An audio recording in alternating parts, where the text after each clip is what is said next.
Welcome to Bargain Bin Gamers. I'm Saffron. And I'm Nick. And today we're here to talk about one of my favorite puzzle games, Puyo Puyo.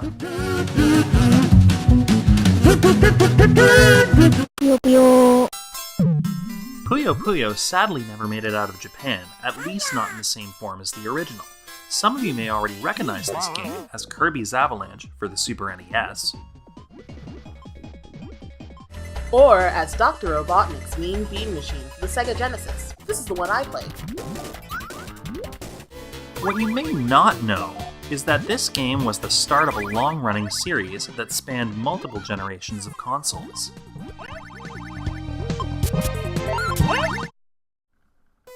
The main character, Arl, as well as most of the other characters, are originally from the series Maru Monogatari, or Story of Sorcery, a series of obscure dungeon-crawling RPGs.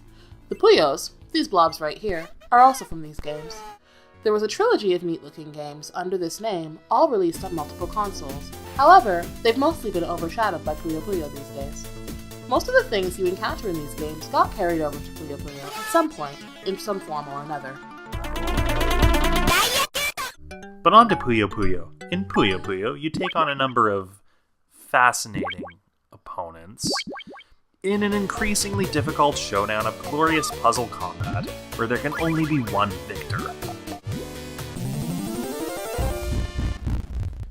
This increasingly strange cast of characters continues, featuring both creatures and other humans, until finally you come face to face with the final boss.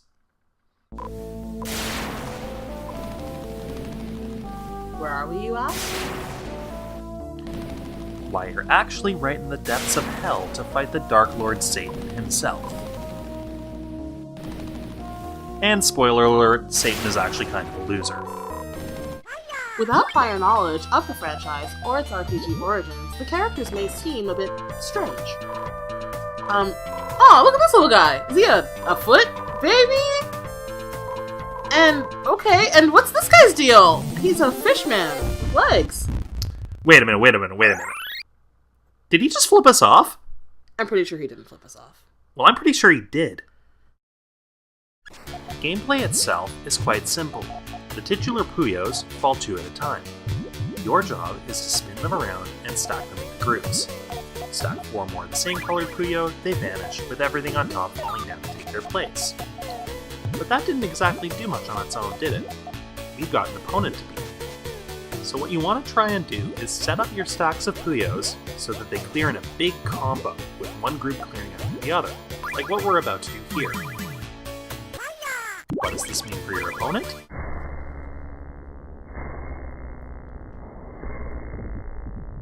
Garbage! And look at that, we won. So your goal is simple. Clear off these Puyos. Fill your opponent's space full of garbage, full of more garbage. And eventually they'll lose horribly in frustration. Easy, right? Wrong!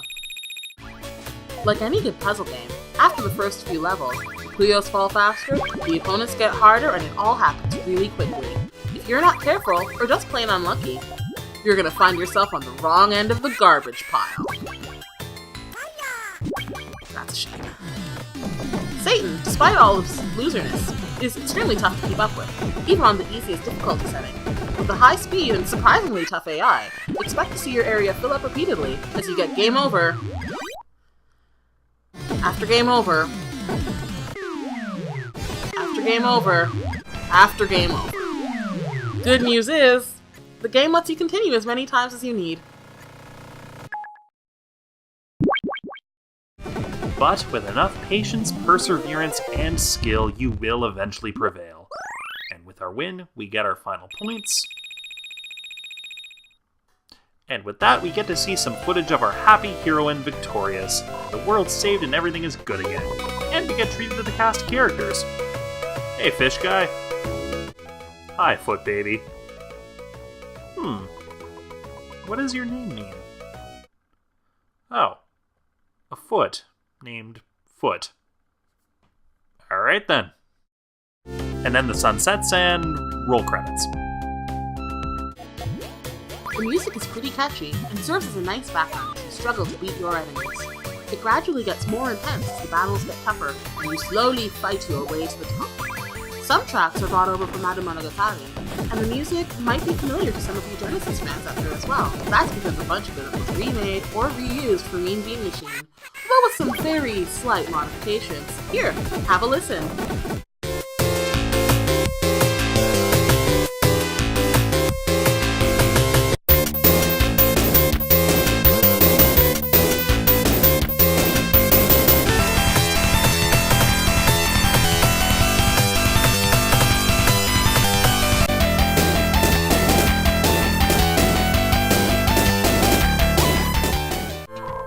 Some of this music gets used really creatively, showing up in odd areas in the game.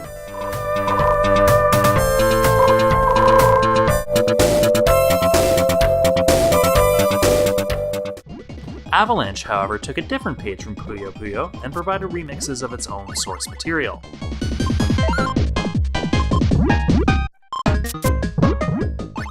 It might be fitting for Kirby, but we didn't like it as much. Also, the sound effects in Puyo Puyo are much more tolerable than they are in Mean Bean. Especially Dr. Robotnik's laugh. Listen to that thing. And then there's Kirby's Avalanche, I guess. Yeah. That sounds like.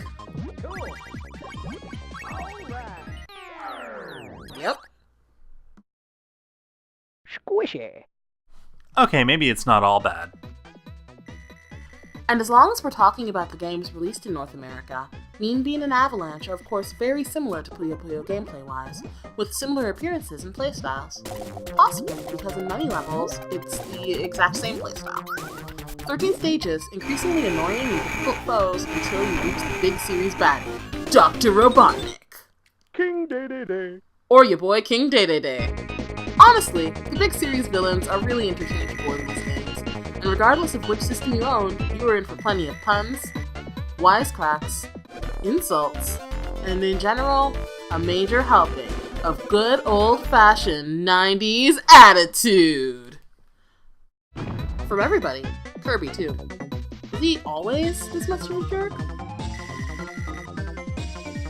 Sick burn, Kirby.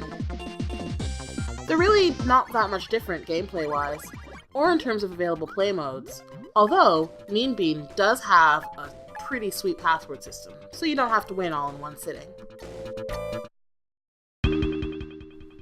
So, where did Puyo go from here? Well, it pretty much just kept going. It managed to get itself a sequel, Puyo Puyo 2, also only released in Japan, but did get released for a number of different consoles.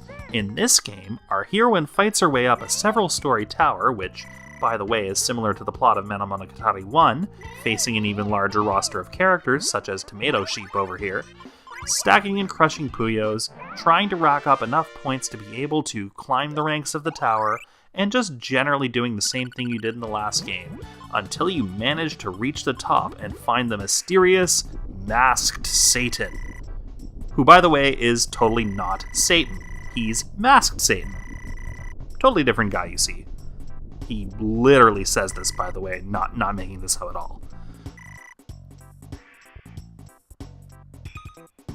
Of course, to actually be able to reach this mysterious guy, you have to be really good at Puyo. Like, undefeated with a super high score good. Alternatively, you can always fight this guy. Remember, totally different guy. More sequels would be made, and by the mid-2000s, games would start seeing international releases under the Puyo Pop name. And it's still going! For the Nintendo Switch, they ended up combining the series with Tetris to make Puyo Puyo Tetris! Point being, if you want to get into this series, there are plenty of ways to do so. Overall, it's an enjoyable little puzzle game that probably deserves a little more love. If you like things like Tetris or Dr. Mario or similar games like that, this one is worth at least a try. Even if you don't, the music and characters make you be entertained for at least a little while. This includes the North American games, especially for you Kirby or Sonic fans, although between these two, your better bet is probably Mean Bean Machine. machine, if only for its better music and its password system. But really, the original is the best. So long, Foot Baby.